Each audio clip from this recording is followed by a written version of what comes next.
All right, folks, it's Street to Strategy. I am back. This is your boy, Jay Mac, and this is episode number 4. My guest today is Samantha Valenzuela. I'll give you an introduction. Today, I have the pleasure of introducing someone whose journey is as inspiring as it is unique. Samantha is a proud owner of Events by Samantha, a wedding coordination and event planning company based right here in Visalia, California. With a true passion for bringing dream events to life, she helped countless couples and fantastic families create unforgettable memories across the state. But Samantha's impact goes far beyond planning weddings. She co-founded the Event Social Collective, a networking group that connects events vendors throughout the Central and South Valley, giving professionals in the industry a chance to collaborate and give back to the community.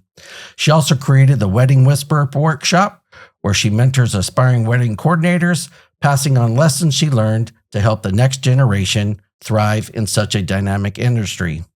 What makes Samantha's story even more remarkable is her background. Before stepping into the world of event planning, she spent 7 years serving with the Visalia Police Department, working as a patrol officer, a youth service officer, and later as an investigator in the Violent Crimes Unit. Her dedication and service were recognized with the prestigious 10851 Award, which is stolen vehicles. And in 2020, she was honored as Police Officer of the Year. Samantha holds a bachelor's degree in criminal justice management from Union University. And while she wears many professional hats, the most important role is being a devoted single mom to her 2 wonderful children. Please join me in welcoming an extraordinary professional, a mentor, and a community leader, Samantha. Welcome to the show. Thanks for having me, Jay. You bet. What inspired you to pursue a career in law enforcement? Well, there was no inspiration. I was a single mom and actually was with someone who was thinking about going into law enforcement. And so I was like paying attention to all the steps, like that's all you have to do to make how much. So we ended up breaking up. And then afterwards I thought about it a little more. I was like, I should just do that. Like how easy? Well, it wasn't easy, but I still did it and got a job with Visalia. So what year did you go to the academy? Started 2014 and graduated 2015. Okay. Can you share one of the most rewarding experiences you've had on the job? I don't know if I can pinpoint like one. I think just being, coming from like no law enforcement background and then doing what I did while I was there was not only prove to everyone else, but to myself that if you put your mind to it, you can do it. So, yeah. Yeah. Quick story about Sam. I remember we were both in youth services, and so we're both officers assigned to campuses. But remember when that kid sprayed the pepper spray in one of the rooms? Yeah. And I remember showing up at Sam's campus, and one of the teachers was actually passed out in one of the rooms. Yeah. You remember that? Yeah. Yeah. Uh-huh. So, but every time I see you or we talk, I always think of that time. Yeah, that was like my second week in YSO. Was it really? Yeah. Uh-huh. Did you like YSO? It had its ups and downs. So I did it because I had just had a baby and the schedule was ideal. And as I was doing it, I'm like, the schedule is nice, but you have to deal with a lot of, kids, and there's no punishment for kids, so you kind of have to get creative and a lot of mentoring. It's kind of an eye-opener to what's happening in schools and middle age. Like I did middle school, and just they're like babies and dealing with big adult problems. So for the folks at home, something happened here in California. It was, I don't know, maybe almost 10 years ago, but we can't ask juveniles questions anymore. We can read them the rights, but we can't ask them any questions. So it really makes investigations difficult. Mm-hmm. Obviously we tried to work with school administrators and counselors and parents and whatnot, but it really, because back before that, I used to hook and book everybody, and I Mirandize people. They'd tell me the story, and then I was booking them out at juvenile hall. and we're talking hundreds. And then that happened, and it just came to a stop. And then, even here in town, because we both live in Visalia, is back, everybody used to get suspended or expelled.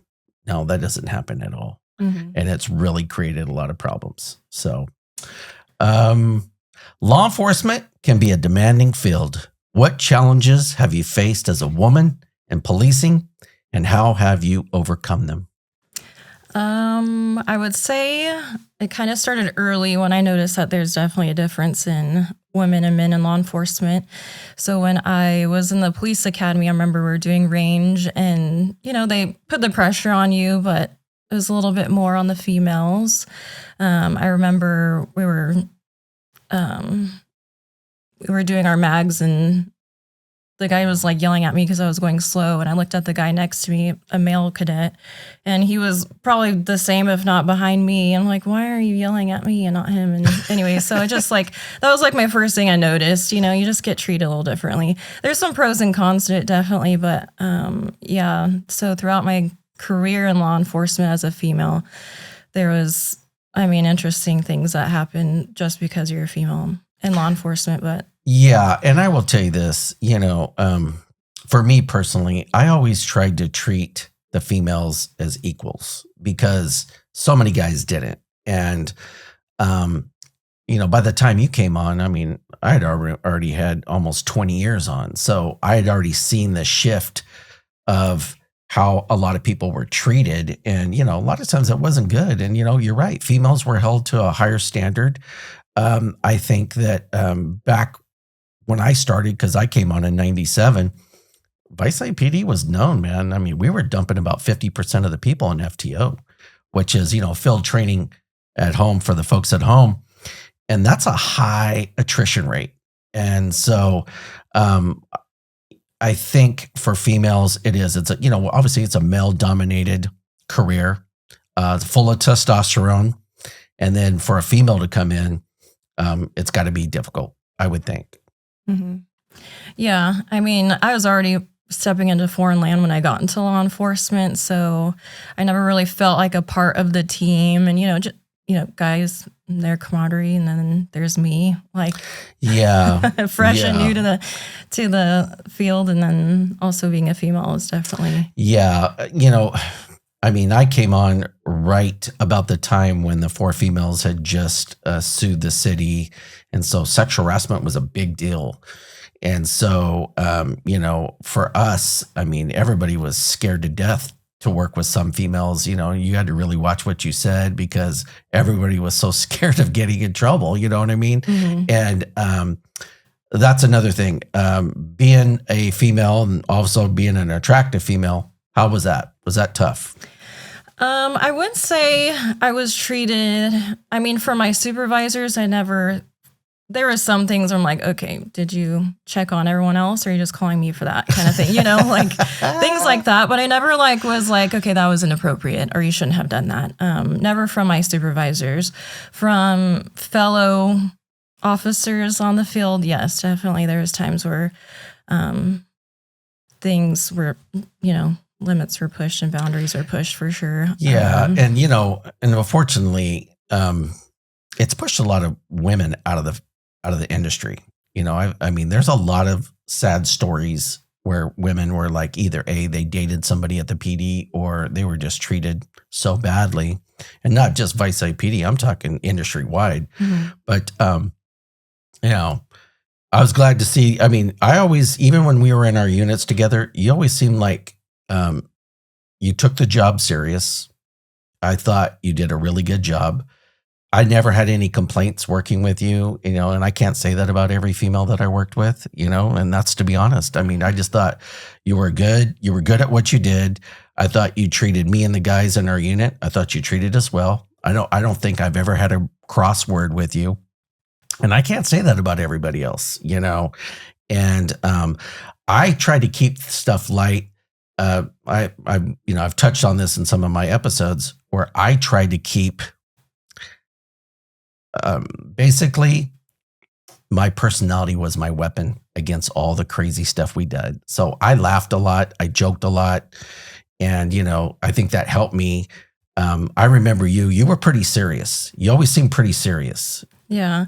I think my personality, it's not that I'm serious, but it's just I'm hard to read. And Yeah, I could see that. Yeah. Okay. Mhm. It's not that I'm taking it serious. It's hard I don't really show a lot. So, No, I get it. yeah. I get it. But yeah, I always remember you in briefing, and not only was it probably good for you to laugh, but it was good for all of us. So Yeah. And, me and Gib, you never got the chance to work with Gibby, but I tell you something, man, our briefings, we literally would stumble out of briefing just dying laughing. And it was, when he left, it was never the same for me. And, I became pretty tight with Adam, and I could tell you this, he was great too. And, and what's happening to him is another thing. And we'll touch on that here in a minute. Have you noticed any differences in the community or how the community responds to you compared to your male counterparts? like while I was on the job. Yeah. Yeah, there's going to be a difference because a female talking to you rather than a male. There's pros and cons to that. Sometimes there's a call where it's probably better for the guy to talk to him, or sometimes there's a call it's better for me to. I'll say all of the 10-8-5 ones that like rolling ones, not a single one ran for me. I don't know if it was because I was female or what it was, but no one. Yeah, for the folks at home, 10-8-5-1, that's the vehicle code here in California for stolen vehicles. And it's kind of a big deal when you get a stolen vehicle because number one, most of the time they do run. A lot of times there is a weapon in the car. So it can be a real dangerous call. It's not just, hey, we're pulling over some car. We have our guns out. It's the real deal. I always say this about females. For a female to be a good cop, she has to find this fine line between raven bitch and pussycat. You know what I mean? Mm-hmm. And because again, there's times that, you're going to be on your own for a couple minutes until we get there. So you got to be able to handle business. Yeah. And I've often seen that, I've seen some females that have been injured in this career. And, because sometimes we can't get to our weapons and sometimes it just turns into a Donnybrook where we're fighting people and taking people to the ground. And, but I don't ever remember looking at you and thinking, Sam can't handle it. I've never thought that about you. I always thought you were just always very competent. I thought you took it serious. I thought you really poured a lot into the job. And I thought that showed. I appreciate that. Yeah. Yeah. As far as like community, I feel like Visalia is a great community. I still live here and do my business here. So I don't think like community ever really treated me differently, but definitely like calls. And to go back on what you said on like, there's a fine line between being a bitch or like too soft. I think, can we cuss on here? Oh yeah. Okay. Yeah. You can give it to us straight. So yeah, I think that was definitely like a learning curve when you start. I feel like that is probably for everyone. And then, it's a little bit different because I'm a female, but there was times where I went like, maybe a little too hard being a bitch. And then other times, okay, I could have stepped it up a little more, but you learn and you keep going. And 100%. And, in the final analysis, this, we're all learning on the job daily, because every time, I know you've done this because we've all done it. You drive away from a call and you go, you know what? I'm not going to do it that way next time. Or, you know what? Next time I'm going to try this. So it's this totally learning process where you're getting better each time. But I would tell you this about Visalia, and this is the honest to God's truth. I think Visalia PD does it better than most. I really do. We live 10 miles from Tulare. I think we do it better than Tulare. Mm-hmm. We live 30 miles from Porterville. We do it better than Porterville. We do it better than the sheriff's office. We do it better than all these cities. I was always proud to wear that uniform. And I'm sure you were too. And when I was in the academy, so they didn't really sponsor anyone in the academy when I went. I think the only ones that really did was the sheriff's department. And so you had to stand out in class. But by the end of it, I wanted Visalia. That's what I wanted. Because like you said, it was respectable. And I lived here for one, but mostly just I'd be proud to work for Visalia. I had a job offer from Fresno. Hanford, Tulare, and then Visalia, and I picked Oh, wow. Visalia. Yeah. Okay. I would tell you this about, when young kids and a lot of youngsters ask me about getting into the job, and I always tell people this job's a kick in the nuts. So you might as well get paid top dollar to do it. Visalia pays well. In this area, the only people that make more are Fresno and Clovis. And, and Visalia, I can honestly say this, I think they have a pretty high standard. And so I think to get hired here really says something about you.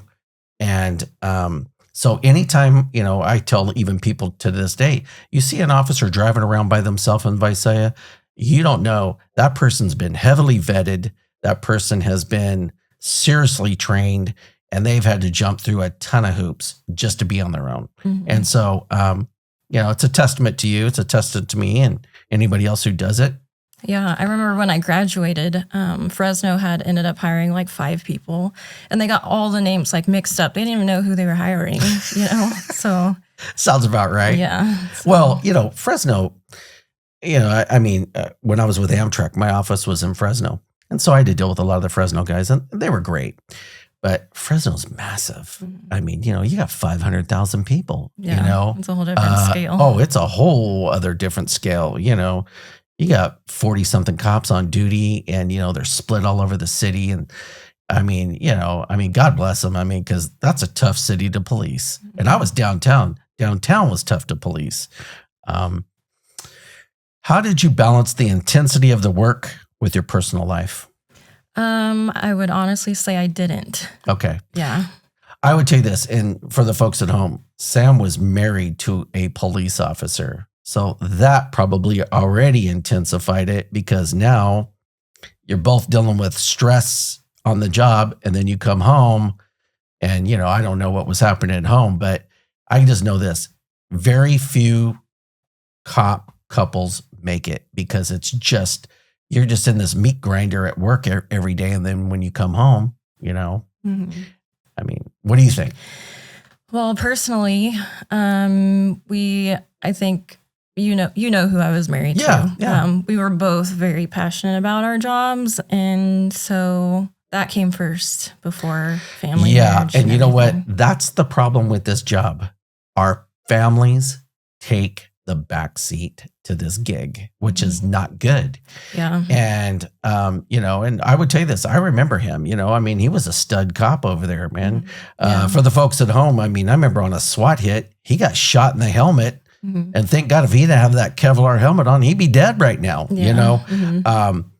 And then he ended up transferring to Fresno, and then he's in Magic, and, which is a gang task force, so obviously he's still being a stud cop. But, I can tell you this, and I touched on it one of my last episodes. You're not a real cop unless you've been through a divorce. You know what I mean? Which is horrible. It's a horrible statistic. Yeah. It really is. And then some of them, they probably should be divorced. Well, yeah. And I will tell you this. I've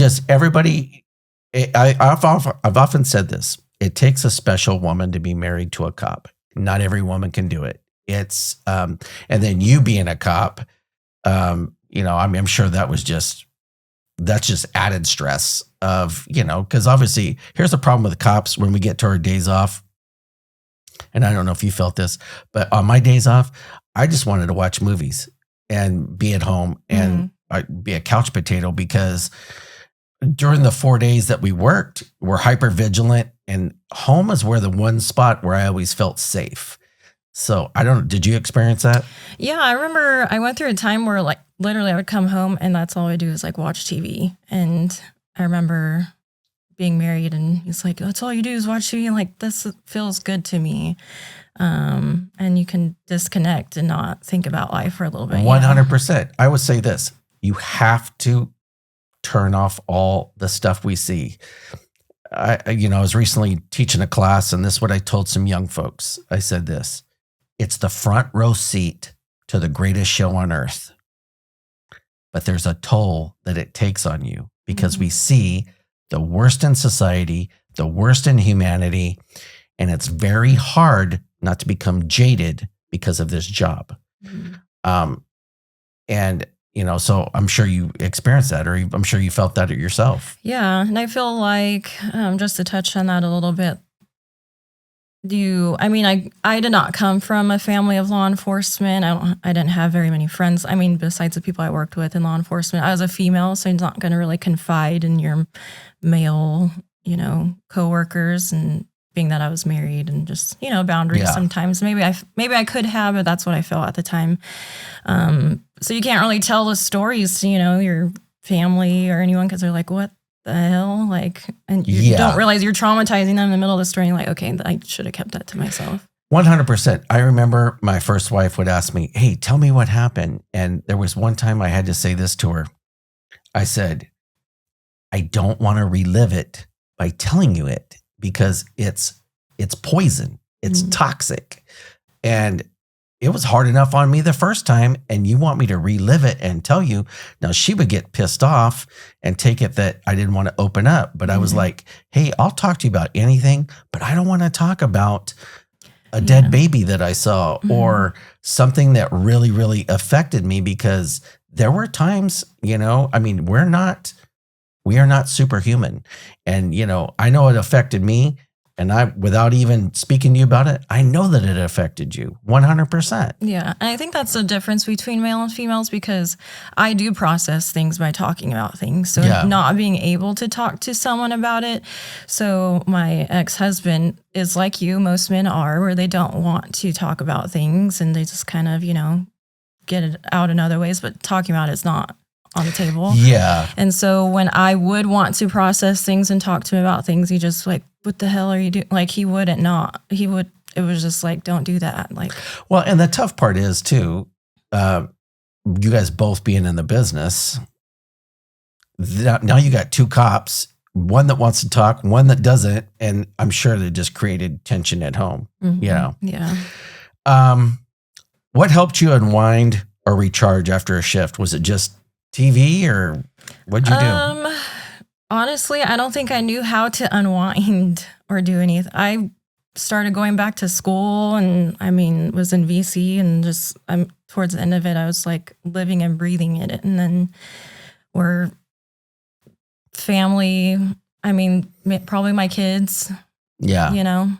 And for the folks at home, Sam just said VC, that's violent crimes, and at Visalia PD, that unit, more than any other unit, you have to give your heart and soul to that unit, because you get called out so much. There's so much, I don't want to use the word forced overtime, but it almost is, because, for sure it is. Yeah, because, you're at home chilling with the kids, and next thing you know, they give you a call, and you got 40 minutes to get to a call because there's been a homicide or something major. And, for the folks at home, I'll tell you this, I bet you, Sam, when you were in there, I bet you're making 30 grand more than me. But what I loved my days off. We worked 410s at Visalia, and my 3 days off, that's why I didn't do SWAT for all those years, and, gangs, I got called out enough. So when I got time, I didn't want to go to VC and just, you're right. You're eat, sleep, live, breathing it day in and day out. Plus now you're going to school. That's time consuming.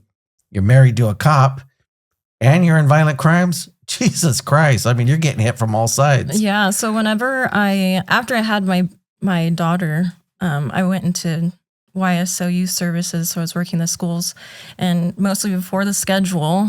And then my ex-husband had just started Fresno, so he didn't get to pick his schedule. So it was kind of night shift, whenever they had you come in. But I remember being approached by one of my supervisors, and there's going to be an opening in VC, and we really want you to put in.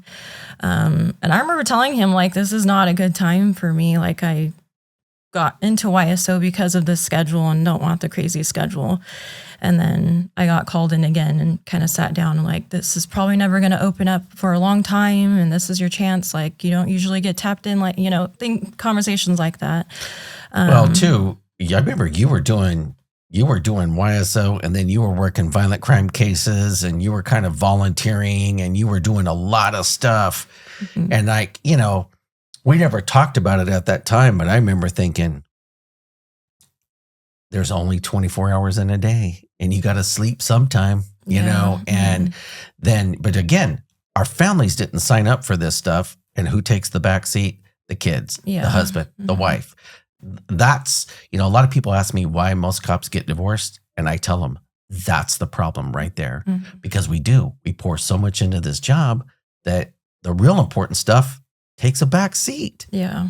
You know? Yeah. And I had just had a baby and my kids were young. And I remember working our YSO shift, then going during surveillance until God knows what time, and then coming back the next day and doing YSO again. So just, you don't know how to say no. And then when you're married to someone who also doesn't know how to say no, and, you know, and finances, I mean, you make more, you spend more. 100%. You know, it really is. It's a double-edged sword because, yeah, hey, what do we all want? We all want more. But in the final analysis, then again, the relationship starts taking a back seat. The kids start taking a back seat. Oh, yeah. Things that are important start to take back seat. And the saddest part is, and every cop I know, you know, that I know well, we all made the same mistake. Our kids paid the price when they shouldn't have had to. Yeah. Who was your biggest role model or mentor at the PD? Oh, man. Role model. Honestly, I don't know if I had one. Okay. To be honest, I don't know if I had one. You know, it's funny you say that. I had some people that I looked up to, but as far as role models, and, you know, this is going to come across as arrogant, but it was true. Most of those guys couldn't do what I did. You know what I mean? And, you know, KG, he was one I looked up to him, you know, gunslingers, guys like that. You know who I really did always admire, I still do, is probably Celeste. Yeah, you know what's great about her, and for the folks at home, you know, she's in command staff at the city. But I've always gotten, you know, when she was a rookie, me and her, we worked patrol together, and she's always been a sweetheart. And then her husband, he's a lieutenant at the sheriff's office, and I love them both. They've both been very nice to me, and sadly enough, I can't say that about everybody in command staff, but no, she's cool, you know, and I think she keeps going there. She might have an opportunity to be a captain one day, you know, but yeah, she was always cool, and I respected her too because she had a kid, so she's trying to do patrol, have a kid, and she's married to a cop. And I don't even know how they do that. You know, now they're both bosses, but still, God bless her. Yeah. What advice would you give a young woman who is considering a career in law enforcement? Don't date anyone in law enforcement. You're going to walk in for a girl that's not, you know, a lesbian, and you're going in there. You're just like meat to the pack. I was going to say, knowing this business and looking at you right now, I can only imagine that you got hit on from everybody from a Gemini Joe to damned if I know. You know what I mean? And that's sad. You know, it's like, I never did that. I always tried to treat you with dignity and respect. I also knew, you know, I mean, we all heard, you know, you hear stuff, and I know everybody was, you know, oh man, you know, we got this new girl here, and you're right. It's like all these guys and everyone's trying to ask you out and all this stuff. It's like, dude, leave her be, dude. You know, FTO, you know, and for the folks at home, field training is not the easiest time in a law enforcement career. It's gotten better at Visalia, but you know, back when I started, man, I mean, shoot. I mean, I remember when I went through field training, that's 16 weeks, and I hated every one of my field training officers. I don't know if you felt that way, but I did. Yeah, I had a strange FTO time, I feel.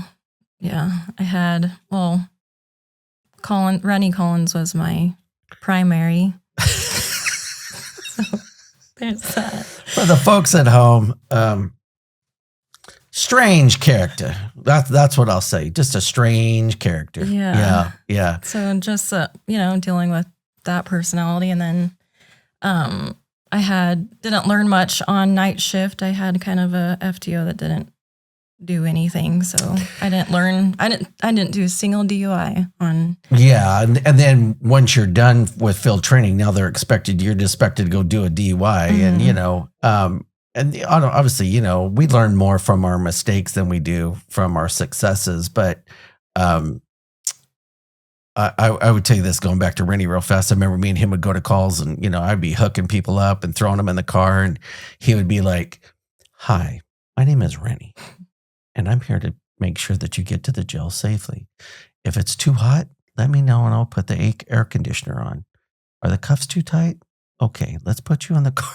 And I would be like, "What are you doing, man?" But God bless him. How do you see the role of women evolving in police work over the next decade? I honestly don't know. I have separated so much from the PD. Yeah. I don't even really know. How long have you been gone from the PD? Almost 4 years. So, I don't know what it's like now, honestly. Yeah. I don't know imagine it's changed too much, but just from, probably when you started to when I started is a huge difference. Oh, 100%. People want females, brown females, Yeah. Are you bilingual? I am not. Okay. I am a fake brown. I wish I need to learn Spanish because I have not been hired for certain gigs because I don't speak Spanish. You know what's so funny? My daughter, she wants to be a cop, and she was going to take French in high school. And I told her, I said, "Kid, you need to learn Spanish." I said, "If you're going to be a cop in this area," because this county is 60% Hispanic. My wife's bilingual, and she tries to teach me, but Spanish is hard to learn. And I told her, I said, "Kid, if you're going to be a cop, you need to learn Spanish." So she did. She took all 4 years of her high school taking Spanish. I don't know how well it took, but at least she has the rudimentary beginnings of trying to learn Spanish, Mm-hmm. Are you bothered by leg veins of any size, or is leg swelling or pain bugging you or someone you know? I would recommend that you make an appointment with our friends at Sequoia Vein and Wound to take care of it. With a friendly bilingual staff and their years of experience, they are happy to help resolve those issues. Give them a call to get a consult at 559-713-6478 and tell them that Jay Mac sent you. What do you think law enforcement agencies can do better to support female officers? I don't know. Maybe encouraging more camaraderie with other females and other females together, because I don't feel like I didn't have that. I didn't have a female officer that I hung out with or could confide in. I tried a couple times to hang out with them outside of the PD, and it was just never. It was almost like we were competition with each other, I feel. Yeah, and I don't know why it turns into that. Yeah, I feel like it's not just law enforcement. I feel like that's life in general. Females. Well, I always say this. 2 men have a problem, they fight. 2 women have a problem, they go around and get everybody else pissed off at the other one, and I used to see that at the PD a lot, somebody cutting somebody down about some mistake that somebody did, and you would just be like, hey, number one, there's no guru of law enforcement. We're all learning, and we're all showing up every day, giving it the best we've got to give. Why does it have to be that we have to tear everybody down? And it used to piss me off. I even touched on it when Gibb left. People talk so much trash about him. And I'm like, hey, the job has messed him up so bad. He wants to go get some mental health help. God bless him. You know what I mean? And here's the problem. People don't know when to walk away from this gig. That's the problem. And I think that when you see that it starts going bad, even though I hated to see him go, I respected the fact that he knew that he was in such a bad place mentally. And I'm sure you saw that. There was people that tried to hang on too long, Well, I think it just like we talked about earlier, it's you live and breathe this job or, that job, and your identity is in it. So to leave or be fired in your mind is the end of the world. 100%. I would used to say this. There were cops that I would see them get fired, and I would talk to them, and what they do is they lose their identity and they lose their career in the same day. And it really becomes this mind well, for lack of a better word, it's a mind fuck. And, and so I would tell guys, hey, man, don't let this define you. There is life outside this. How did you build trust with the community when you were serving? I guess just always try to be positive. I never left a call like, I don't know, you just make connections with people, build rapport with not only on calls, but like when you're doing normal community stuff. And yeah, I've often said this. We normally meet people on the worst day of their life. Mm-hmm. And so I always tried to let people know that I was there to give them the best that I had to give.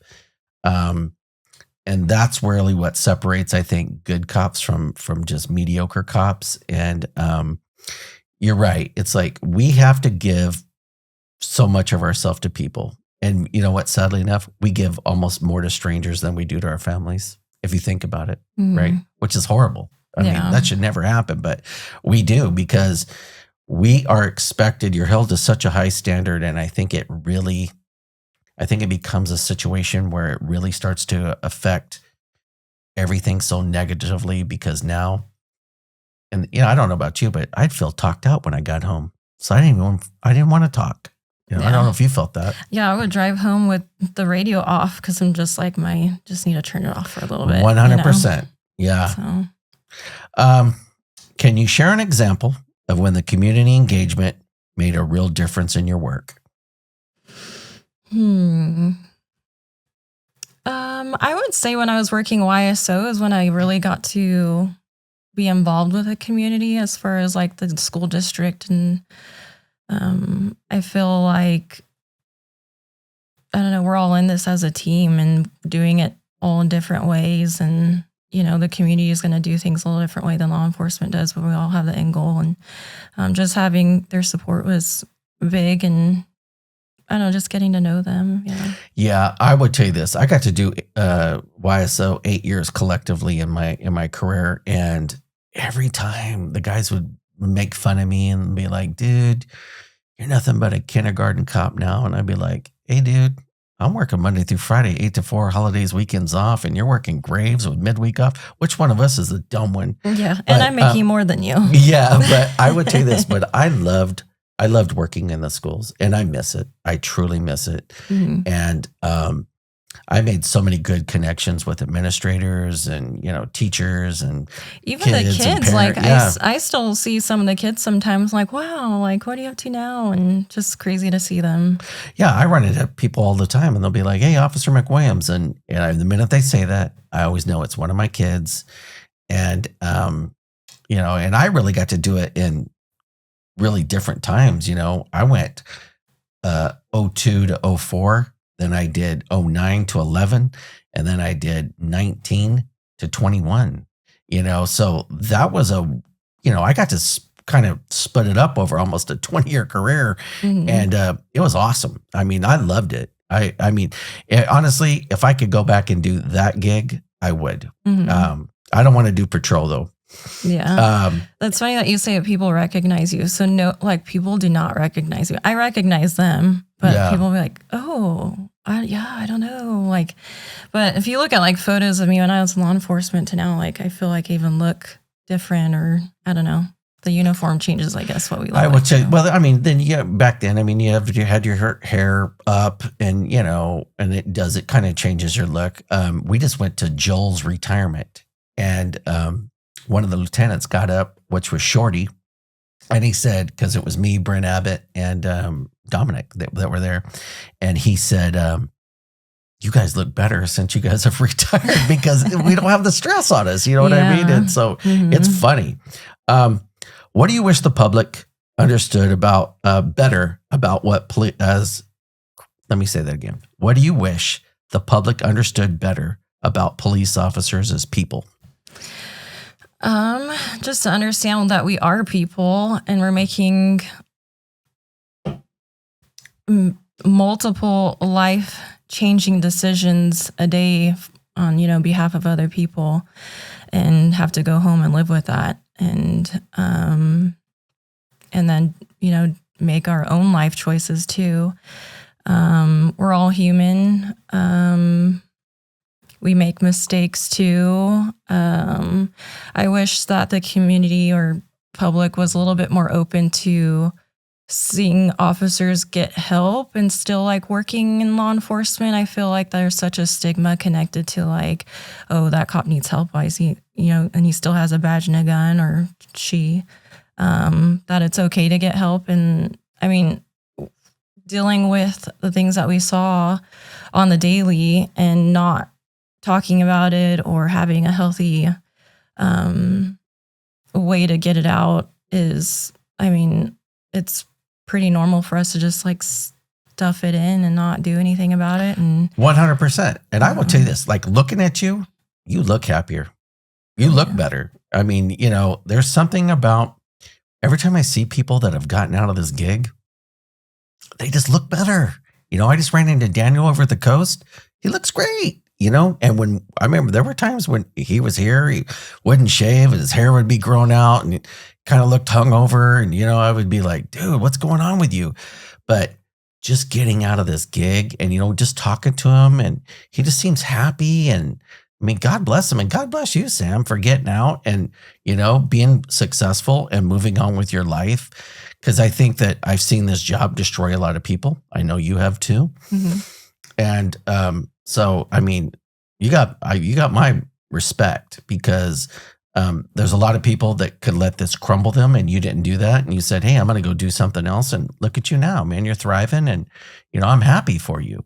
Yeah, I've been I don't know if it's because of my story, but I've had a few officers reach out and just, I don't want to do this job anymore. Like, how'd you get into what you're doing? Like, just then leave. Like, you don't, I mean, yeah, you're going to need a backup plan, but if your heart's not in, that's a job. If your heart's not in it, and you shouldn't be doing it. 100%. And I will tell you this, and for a lot of years, I was guilty of it too. It's all we know.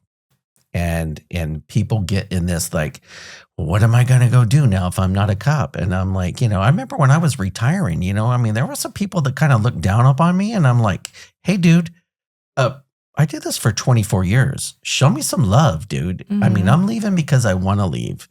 And, but I could tell you, there's people that I thought that I would be friends with forever. And now when I reach out to these people, they got no time for me, because somebody flat out said this to me one time: you're not one of us anymore, Jay. And mm-hmm. I'm like, well, dude, I didn't get fired. I retired. And they were just like, but you're not here.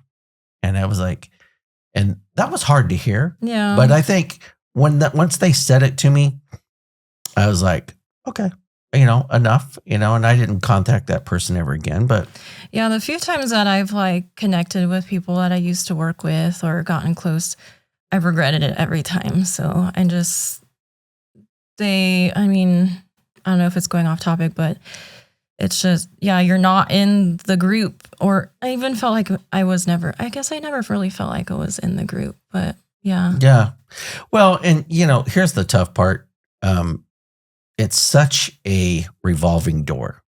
And, where I live, there's a Vice PD officer. Her call sign is like 443. Mm-hmm. And I'm like, what do I have in common with her? My call sign was 89. I mean, we are like decades apart. Yeah. And she don't probably even know what I did. Mm-hmm. I'll be out mowing my yard, and she'll drive by and I wave, and, she just keeps going. But I just look and I think it's such a revolving door.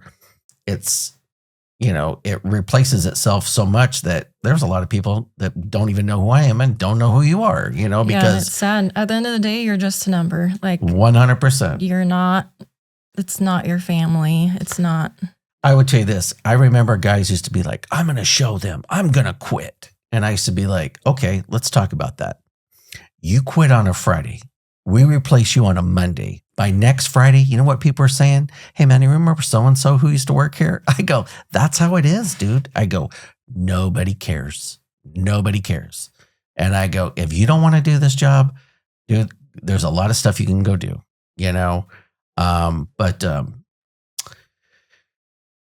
So before your incident where you kind of got in some trouble, what did your career in law enforcement mean to you? I really felt like I was in a position where I could have a voice for people and be their strength when they didn't have any. Yeah. Do you want to talk about what happened to you? My incident? Yeah. I guess I'm pretty an open book about it. I mean, Yeah. I had to be. It was blasted everywhere. Yeah, it wasn't like in the paper or stuff like that? Oh, yeah. Okay. All of them. I remember someone like screenshot, like, I know it's in there. Yeah. So, so it was a pretty public mistake, and, it happened, and it was definitely something that was cooking in the dark for sure. So like we've been talking about, we kind of, we are expected to be these perfect people making perfect decisions and everything getting scrutinized. So you better not make a mistake. And at the end of the day, we are human, and that's going to get dug down because we have to deal with it in some way. Yeah.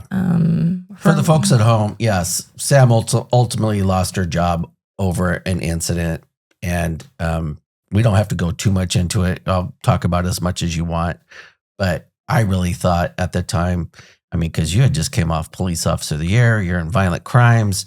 I mean, you are a rock star, and then you get into one incident and you get in trouble. And, VPD or any police department, it's the old Janet Jackson song, "What Have You Done For Me Lately?"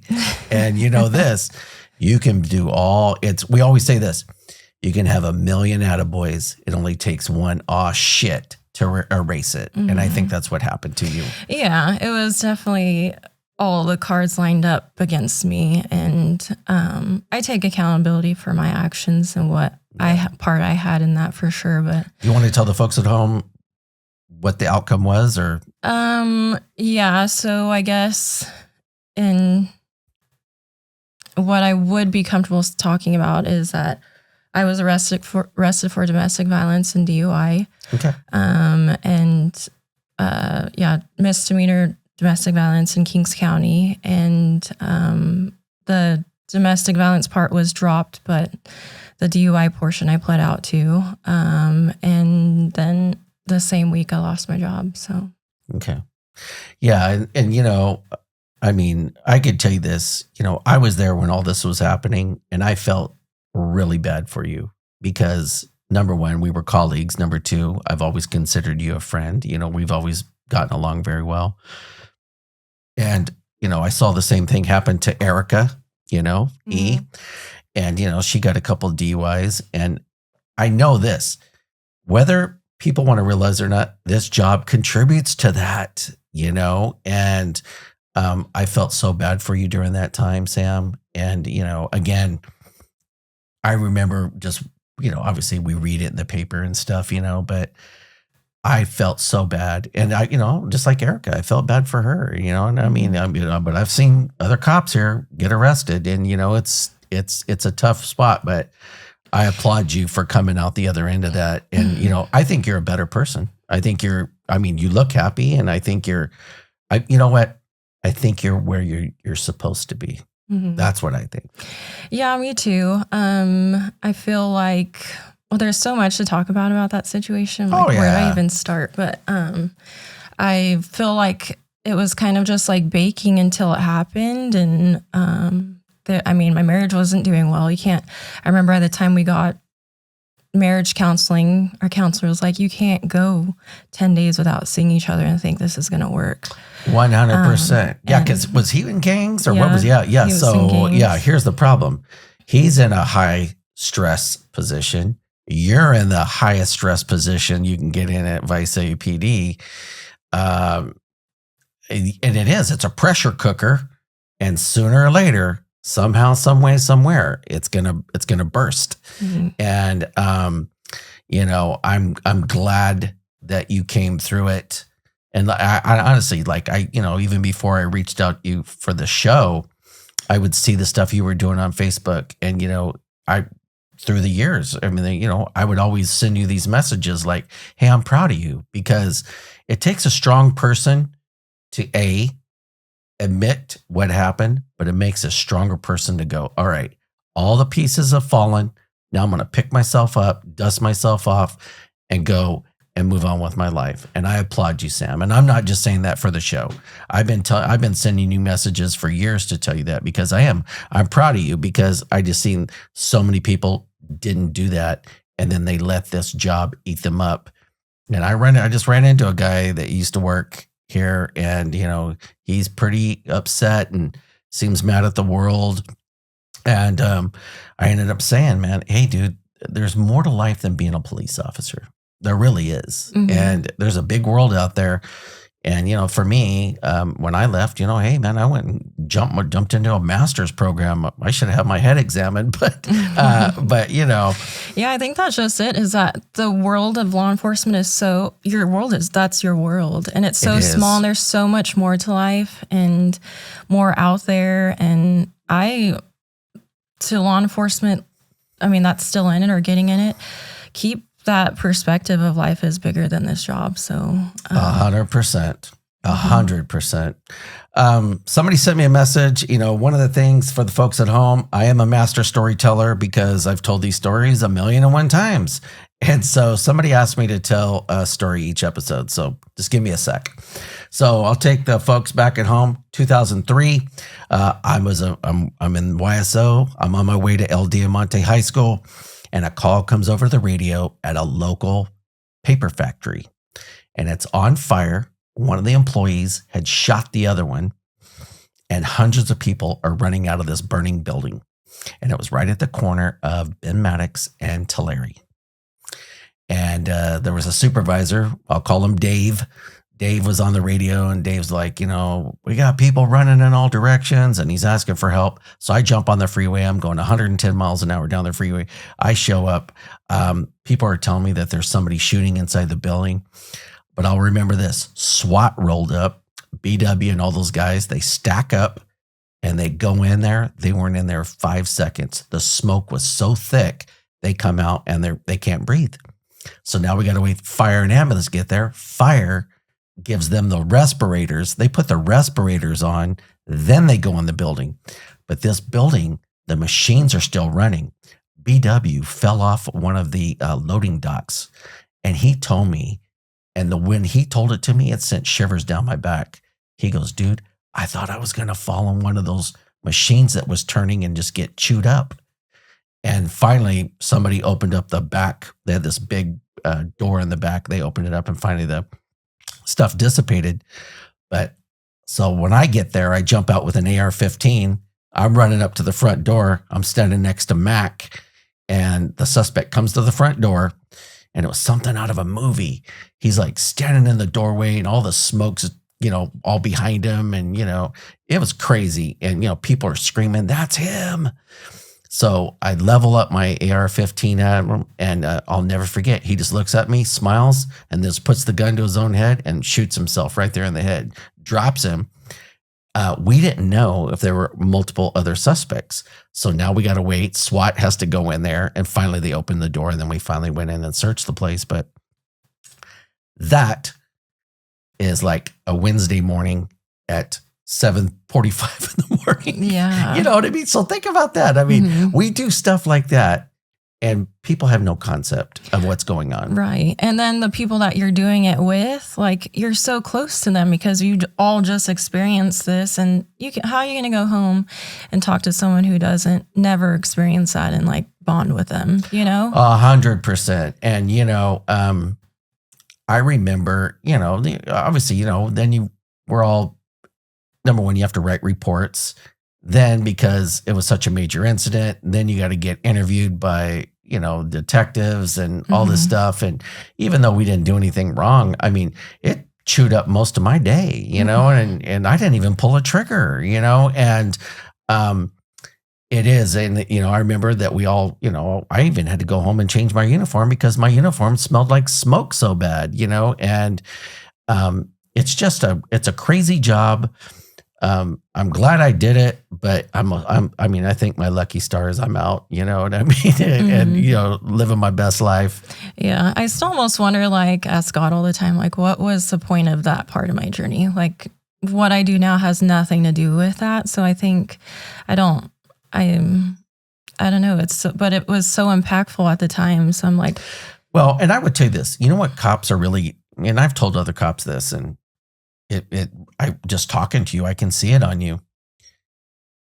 Cops, what we're really good at is we can talk to anybody, and we can talk to anybody with confidence, right? There's a certain thing about once you've done this job, and yes, you were a cop for 8 years, that's long enough, Sam, where, and I usually tell people this, employers, right?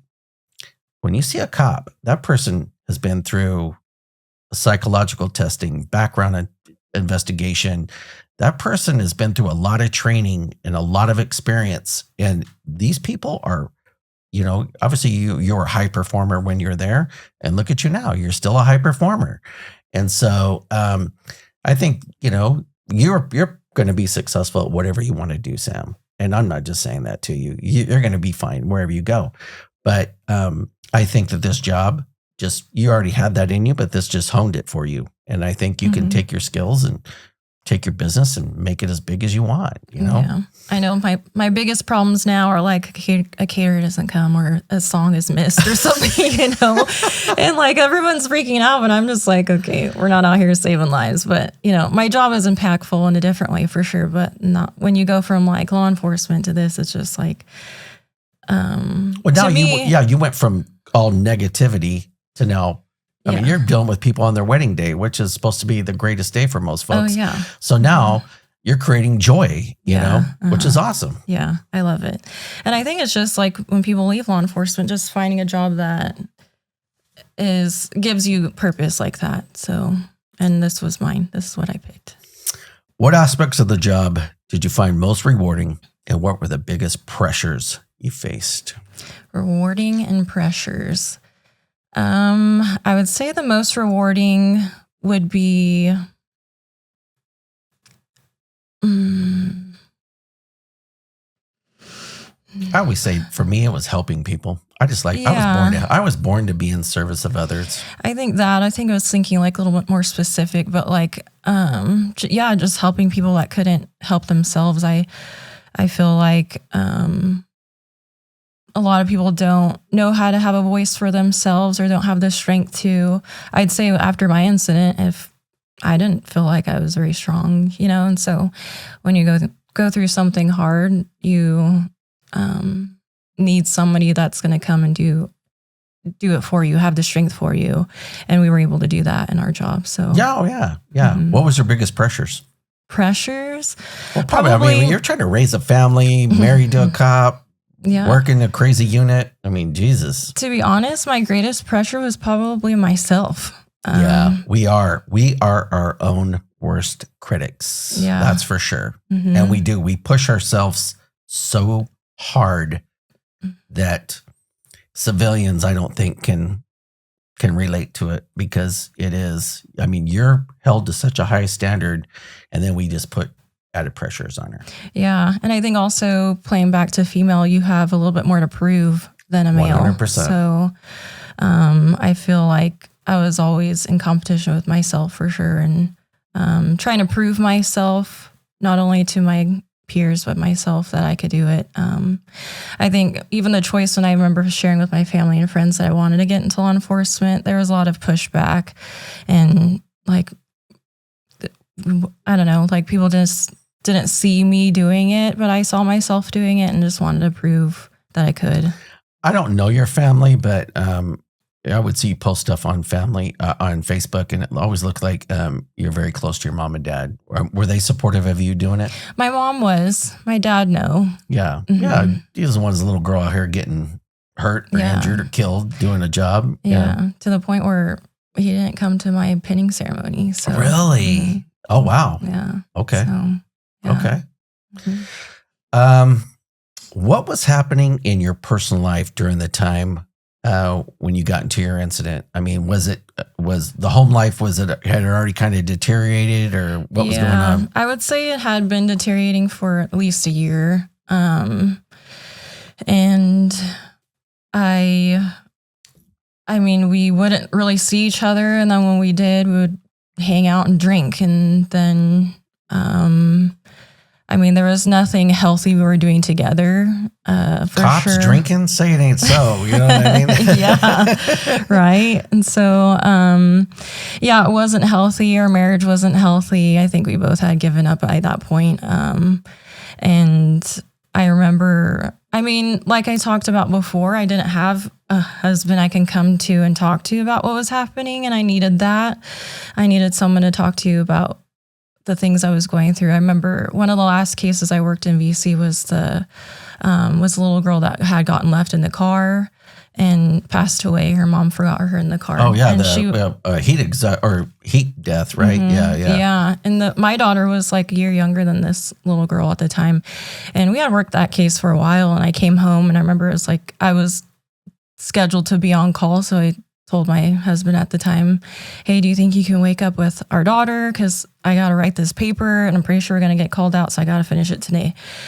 So I got home at like 2 a.m., woke up at 7 to write this paper. And a train could go by and he wouldn't wake up. So I was irritated already.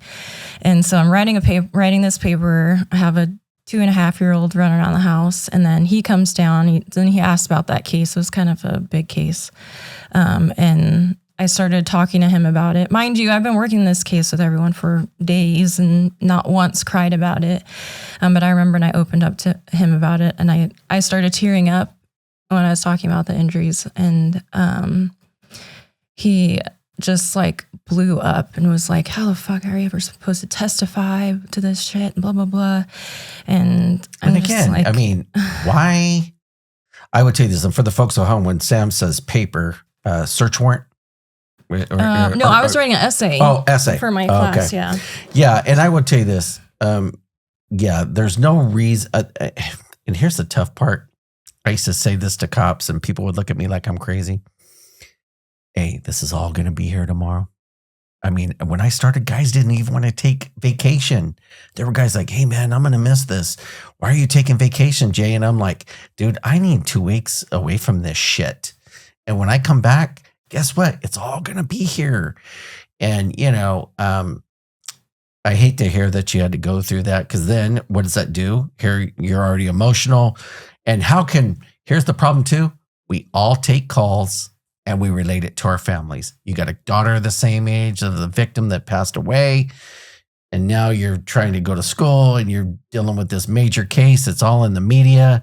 I remember that case. I mean, that was a big deal. And, obviously everybody in the city is pissed off and citizens are asking, how could somebody do that? And I remember that case. Whatever happened when that got adjudicated, did she go to prison? No, I think it was like probation or something. It was like a slap on the wrist. I remember that. But yeah, so that was just kind of an insight on our home life. Yeah. Was that there was no safe place to like talk about what was going on. And that's a bummer, because then again, and I'm not pointing fingers, but because, hey, I had to go through a divorce and, my home life was pretty similar. It's like my wife drank a lot and, she was volatile. And you look at those times and I just think, man, what was I thinking? But, it's easy, and the tough part is you guys are both in the business, and I don't even know how you guys did this for as long as you did. God bless you for even doing that. You know what I mean? Do you feel the stress of law enforcement played in the role in the decisions that you made? It sounds like, yeah. In the incident? Yeah. Yeah. I feel like, I feel like a lot of it was just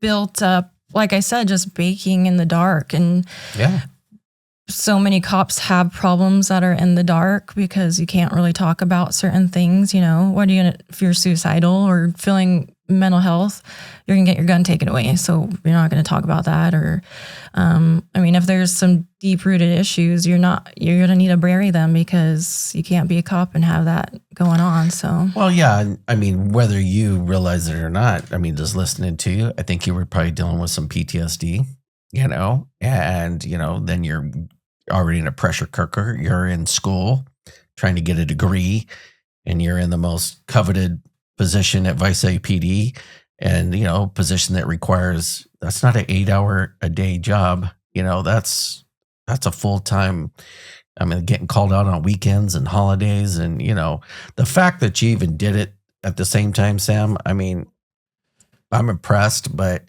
I can't believe you lasted as long as you did, to be honest. I mean, that's a lot to put on anybody. It really is. Yeah. And I think that's kind of a personal issue. I feel like I've always dealt with putting too much on my plate, thinking I can do a lot more. And technically, yes, can you? But is it healthy? Is it your quality life is not good? So I felt like at the time I had really low quality of life. So I didn't have a husband, that loving husband to come home to, or, my kids, I rarely saw, other people were raising them. So yeah, it was just, it was a hard time.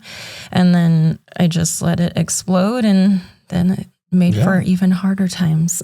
Yeah. But you know what? I mean, again, you had to go through trial by fire. And, when you look back, were there signs that you were struggling that you wish you had recognized sooner? Yeah, I knew I was struggling. I remember even telling my ex-husband, I need help, and it just, I mean, what are you going to do? Yeah. And you know what? You're so right. If you ask, hey, I need to go see a psychologist right now, now you're going to be in the spotlight, she can't handle this job anymore. Yeah. And, I saw what it did to Gib. When Gib asked for help, I mean, they ostracized him. I remember him coming one time during the holidays. He had already been off for, I don't know, a couple months. And he showed up and he brought, this is right before Christmas, and he brought like a bunch of popcorn, and he brought hot chocolate. And he just wanted to be around the guys. And, we all appreciate it. We'd love to see him. One of the bosses showed up and told me, tell him if he can't push a patrol car, we don't want him around here no more. And I felt so bad because I 25'd with him, and we went, and that means we use that. It's a call sign, but it says 1025 means you're going to meet up. So I met him behind Target as we were down here at District 2. And I said, brother, I'm going to have to tell you something, and you're not going to want to hear it, but I'm just going to give it to you straight because I love you. I said, dude, they don't want you there no more. And he's like, dude, I brought, snacks and drinks. And I was like, I know, dude, but the boss said if you can't push a patrol car, they don't want you there. And you had to seen the look on his face. And, I felt bad telling him that, but there was something about me and him. We were always looked at, like if somebody had a problem with you, they were going to go to Gib, and vice versa. Yeah. And, that's hard. Cause after my incident, you are the plague. So 100%. Yeah. And this, and it's tough. And, I talked about this, people that you thought were your friends. And I've seen this, everybody's like, oh no, I got to back away from that person because somehow they think that whatever you're going through could rub off on them, and then they could get in trouble or look bad. Mostly it's and because they do get in trouble. They get called in offices and I don't think you should be hanging out with him or her. That's a thing. So, hey, I remember when Adam moved in with Brian, and Brian was on admin leave during that time, and they told Adam, we're not asking you, we're telling you, you're going to move out of there. And I remember Adam telling me, hey, they can't do that. And I'm like, no. They can do whatever they want. You know what I mean? Don't say that. I go, you have places to go there. Yeah. Don't create enemies when you don't need to. And it's real unfortunate because it just goes to prove you think you're a family, you're not a family. No. I mean, well, I touched on it. We're all one call away from getting fired, and what went through your mind when you were going through all that, and now your role reversal from officer to, I don't want to use the word defendant, but what was going through your mind? I mean, I bet you that was a stress. Well, I was also drunk, so that helped a little bit, but, I was booked into Kings County. It was just a drunk tank, so I wasn't there for very long. I think they were trying to help me out and keep me in the room with the phones, and I was demanding a room, so they gave me a room. It says in the papers that I fought police. I did not fight, but I was definitely a bitch. My whole world has fallen apart. Well, I was gonna say, you know what? everybody can say, oh yeah, I wouldn't have done that. Hey man, until you've been there and you've been through that. I mean, Yeah. And I had been drinking. I'm not thinking right to begin with. Then my whole life is just, I know this is going to be on the news. You're taking your mugshot and you're like, this will be in the paper. Now, if I remember right, wasn't that your anniversary night? Oh yeah. It was our 3rd-year wedding anniversary.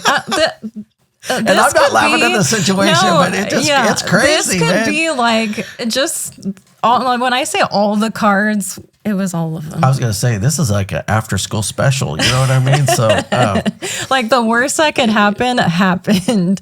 And yeah, so I got booked. I remember feeling like, sitting in the room and just like, okay, I am so bad that I have to be locked in this room. Yeah. That's how you feel. And just like, how did I get here? Who do I call first? Like, what is going on? My mind was just, hadn't slept all night, but I'm like, you couldn't sleep. Just thinking about what the heck I needed to do next. So, yeah. Yeah. And, I never went through that, but I can tell you this. Even without being there, I mean, I feel sorry for you that you had to go through that, because you're right. You're watching your world, in your heart of hearts, life as you know it is getting ready to change, whether you want it to or not. And, I just remember seeing that and I was like, oh man, Sam. And also too, cause you just come off Police Officer of the Year and you know what I mean? And, I don't know if you know this, but there's been 3 police officers of the year that have been arrested at Vice PD. Oh, the same week I was arrested. Also, I think it was TCSO's police officer of the year was arrested. So I swear it was so crazy that I was like, there must have been some witchcraft involved here or something. I don't know what was going on, but yeah. So when I was actually they were still doing medical on me and I was sitting in there. So it was like people going by, other inmates, and they pulled out Rich Ramirez and he would walk through. And I remember just like, I didn't even like try to like say anything. Cause I'm like, no. For the folks at home, Rich Ramirez was a Tulare County Sheriff's Department sergeant. And me and him actually worked the gang unit together. And he's a cautionary tale of, steroids and machismo do not mix. And he ended up stalking some lady and he ended up getting arrested. And he went to prison for a couple years, got out, did it again. And now he's incarcerated again. And I think he's getting ready to go to prison for probably 20 years. They're going to drop the anvil on him. Yeah. I remember seeing him and just thinking in my head, like, we were in VC all listening to his case and just everyone was in the business and I was like, that's going to be me. With him too, I think, he was more like, hey baby, I missed you so much. I followed you today. You know what I mean? Yeah. He was off on some weird trip, but how did it feel to lose your career in policing after dedicating so much of your life to it? I'm sure it was devastating. Yeah, I felt like God gave me some time to process it for sure before actually losing my job. So I was arrested the end of June and wasn't actually fired until February, I think, the 2nd week of February. Oh, so you weren't on the leave for a minute then. Yeah, so I felt like I had some time to process it. Like it was something I knew was coming. It was kind of like, should I just pull the plug or let them? And I was in such a state of like, I was just so traumatized that I didn't even know what to do next. So did you take it to Skelly? No, okay. I gave up. I knew I laid. And for the folks at home, Skelly hearing is this, that if a police officer is terminated, they can actually go to a hearing with the chief of police and pretty much plead their case to try to keep their job. Mm-hmm. And so most cops I know that get into that situation, like I testified at Daniel Skelly trying to help him. And do you feel you were treated differently because you were an officer? As far as like the whole situation. Do you think you were treated like any other Joe Schmo off the street, or do you think that you got hammered more, or do you think that it was pretty fair across the board? Or? No, Kings County was amazing. So there was a lot of behind the scenes. Like I got to sit in there and wait my turn and watch other people's cases go on, but I had a badass attorney too.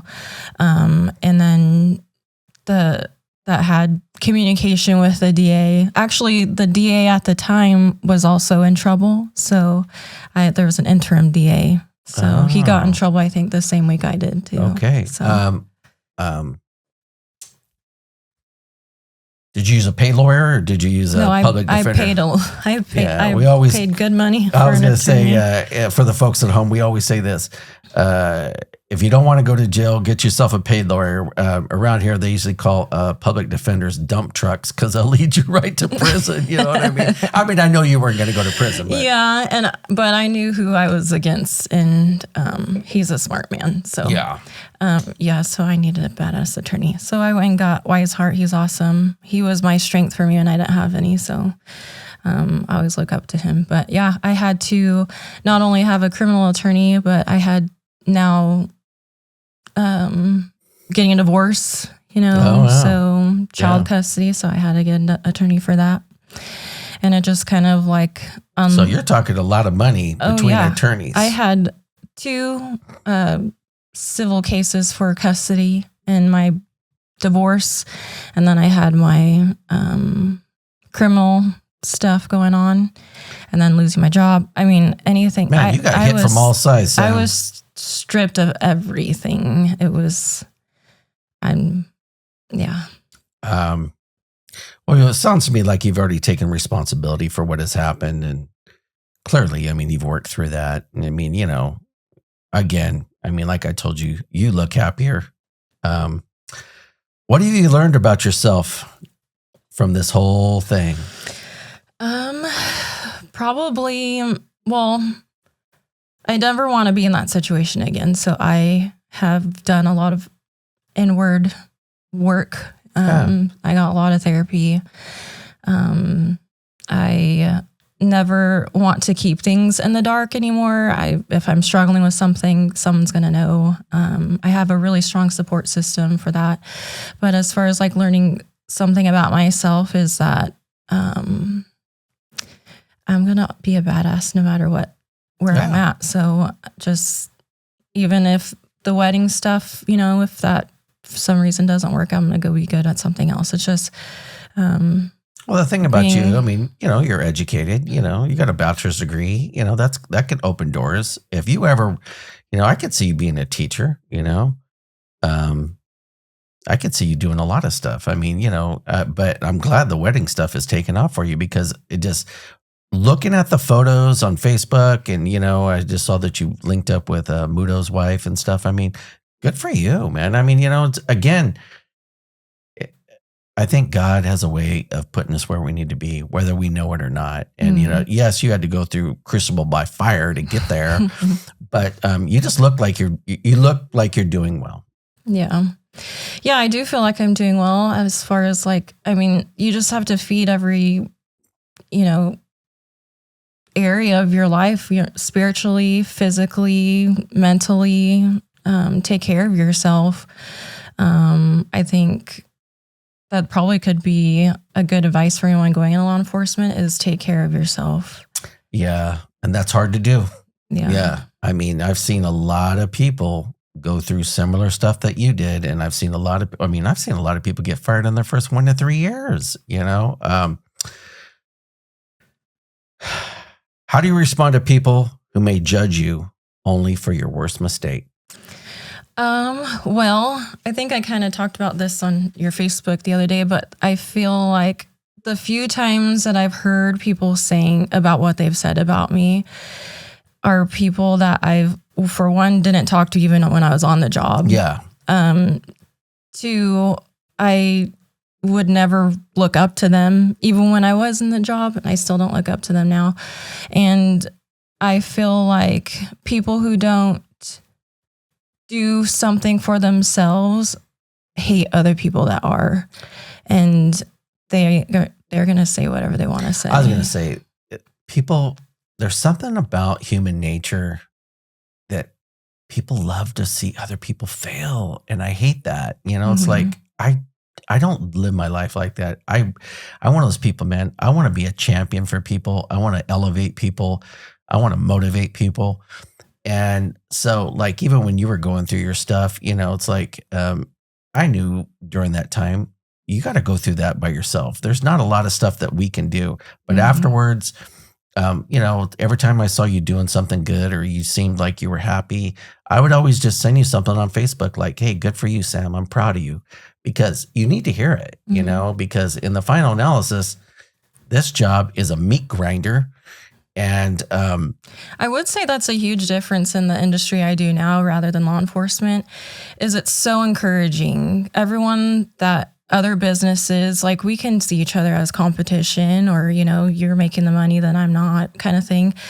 But they're so encouraging. Like they don't see each other as competition. Whereas in law enforcement, I mean, we're all in competition with each other. 100%. The females, especially, I didn't have the best experience with other females in law enforcement, and it was an ugly place. And then like, I feel like there was a big aha moment. It actually happened a couple weeks ago, and I had when people see me that work in my industry now, they want to take a picture of me, or proud to be around me, or in anything that I'm involved in, and that just touched me so much, because I feel like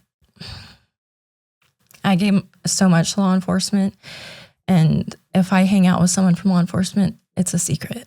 Yeah. No one's going to post it, Yeah. And I will tell you this, like I just saw you and Mudo's wife driving around on those golf carts. You look like you're having a blast. And you know what?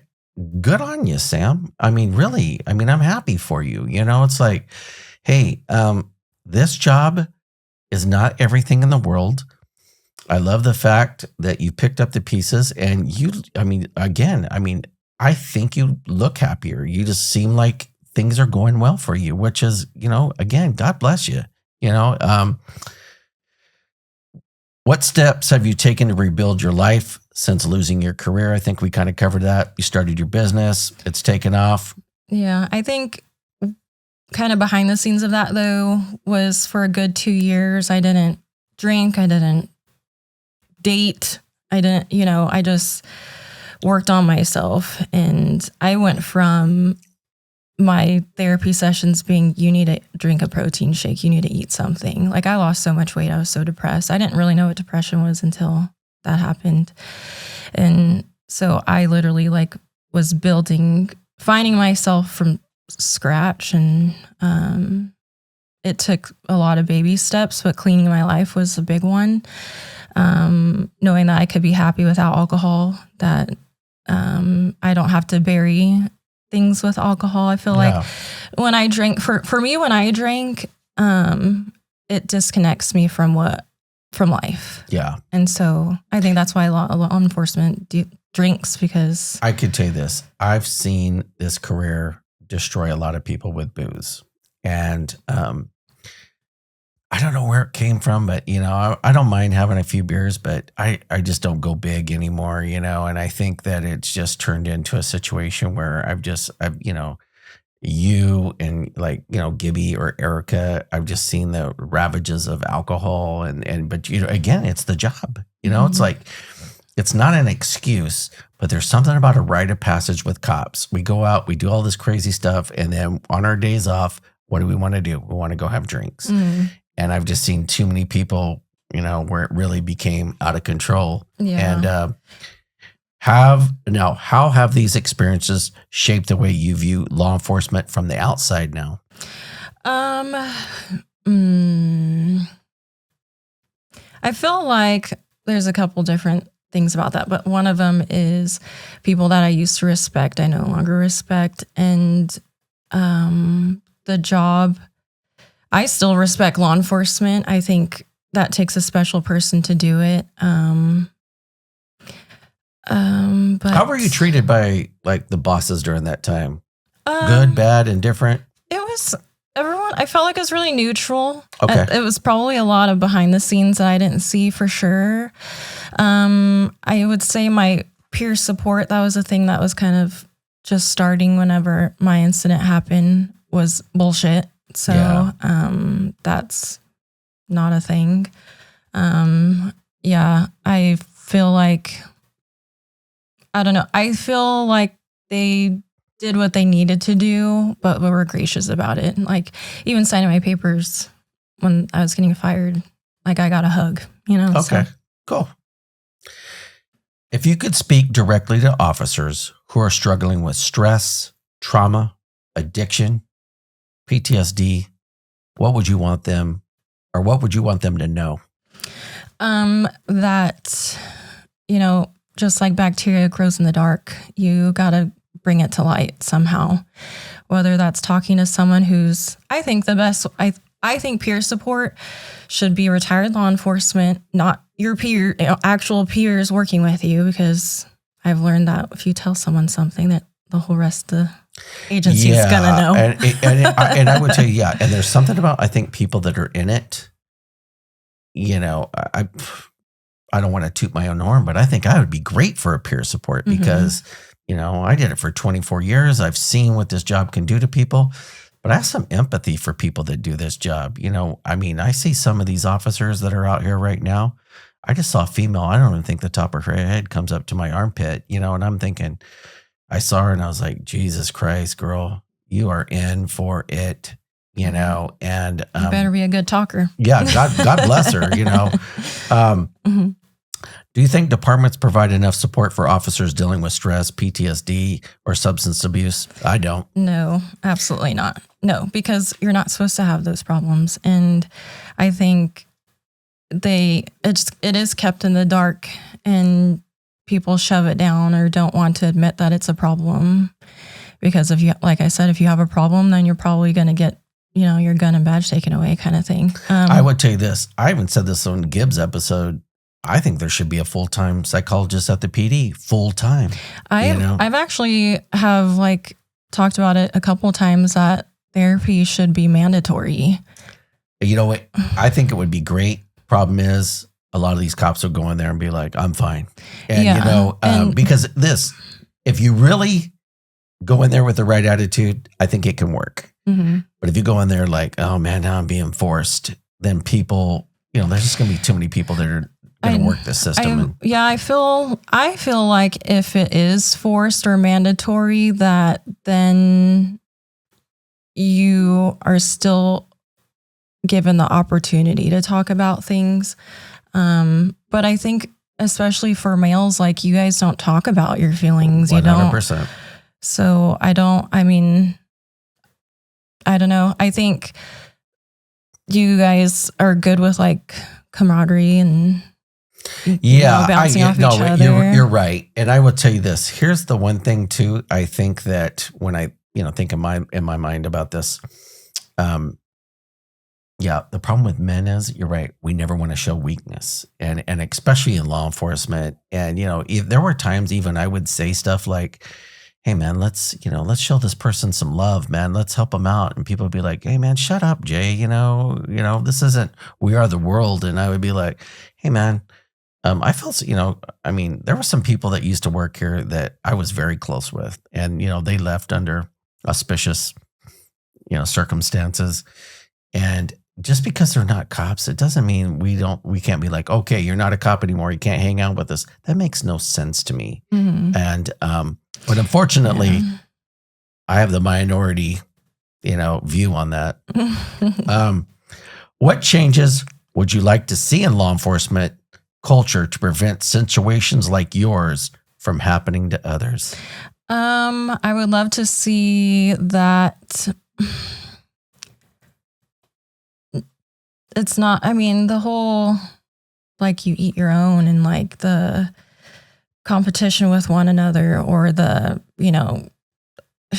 I don't know, there's so much I would change. I don't know. Yeah. No, and you know what? I know what you're saying. Hey, you know what? I said this, let's take care of our people, but we eat our own. And, for you, especially with what you went through, the minute that happens, you are ostracized. And even if you do survive it, it will follow you to the end of your days. Mm-hmm. And Yeah, all people have to do is Google me. Yeah, And I just, all I can do now is make a different name for myself and the person that I am now or was meant to be. And that's all I can do now. But I pray to God that other people that are in it that might be, struggling with alcohol or the stresses, that they get help that's healthy, and that the stigmas of getting help is not looked down upon. And I feel like the peer support is a good idea, but using actual peers is not a good idea. Yeah, because obviously, I mean, if you're going to say something in confidence, especially if you're trying to, counseling or peer support, you don't want your business out there for everybody, because guess what? There are going to be some people that want to see you do well, but there's going to be a lot of people that are going to take it and flip it and turn it into an undigestible meal and then talk to people bad. And, then it just turns into this counterproductive thing. And I would say during my incident, they did send someone out from peer support. And I was just so desperate to talk to someone that I just emptied out on who they send out. A female officer. Okay. Yeah. And then I had, I didn't have anyone to talk to. Yeah. And so when there was another incident that happened afterwards, nothing crazy or anything, just part of the process.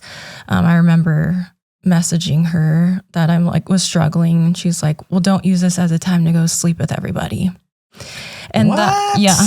And that was my peer support.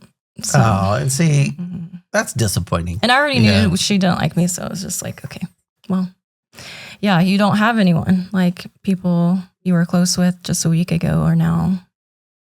No. Is she the one that's gone now? No. Okay. All right. In what ways can your story serve as a cautionary tale or a source of encouragement for others? I look at you as an encouragement story. I really do. Yeah, I think that the worst of the worst could happen to you and you can still end up, I wouldn't say on top, but it's still end up happier than where you were before. So I don't think anything happens to you without a reason. And I feel like I can use my story in a way that could encourage people that might, you might think you're on top of the world like I thought I was, and we're just one mistake away from it falling apart. So I think even if that happens, even if the worst happens, you're going to be okay. Yeah. And, you went through the hardest thing that a police officer can go through other than being shot. You know what I mean? And at times I wish I got shot. That would have might have been easier. Yeah. We used to say this in law enforcement. Yeah. Especially guys who were going through divorces, they would be all messed up, emotionally. And he would be like, man, I'd rather have a broken leg than a broken heart, man. But yeah, you're dealing with not only your career, legal issues, now marriage is over. How do you and the ex-husband get along now? You guys cool? We're civil. Yeah. And that's all you can ask. That's how we want it. So, yeah. I never, even through the whole process, we never we still had to do exchanges and do all this stuff. So we never used it. It never got ugly after that. Nice. The divorce took a while, but that's Yeah. Pretty normal. But yeah, I mean, things are as good as they can be, I guess. So yeah, I have a lot of be thankful for that. I mean, shoot, man, my ex-wife, man, she tried to get me fired at the PD and told him all this crazy stuff. And obviously it came out, nothing happened, but it's sad because, even if somebody just says something in law enforcement, they got to look into it. I knew I didn't do anything wrong. But again, I mean, it was a bummer, it's like they called me in and they were like, hey, Jay, your ex-wife says she's scared to death of you. And I was like, I didn't do anything. And they were like, well, that's not what she says. And I go, let me show you these text messages where she wanted to come over to my house at, 2 a.m. And so I showed them the text messages and they were like, we think we're in the middle of something we shouldn't be in. And I was like 100%, Yeah. But so I'm glad that worked out for you. Well, we're going to go ahead and wrap it up. I always like to tell each one of my guests what I think of them. And Sam, I'm proud of you. And I'm not just saying that. I'm truly proud of you. And I'm thankful that you had the courage to come on here and tell your story, because I think your story is something that can help somebody. I don't know who, but even if it only helps one person, then it was worth it. And I'm proud of you. I'm happy for you, and you look happy, and I wish you nothing but continued success. If you ever need anything from me, the answer is yes. And so we'll go ahead and wrap up this episode. So this is Jay Mac. This is episode 4. And again, remember, aim low. They might be riding Shetlands.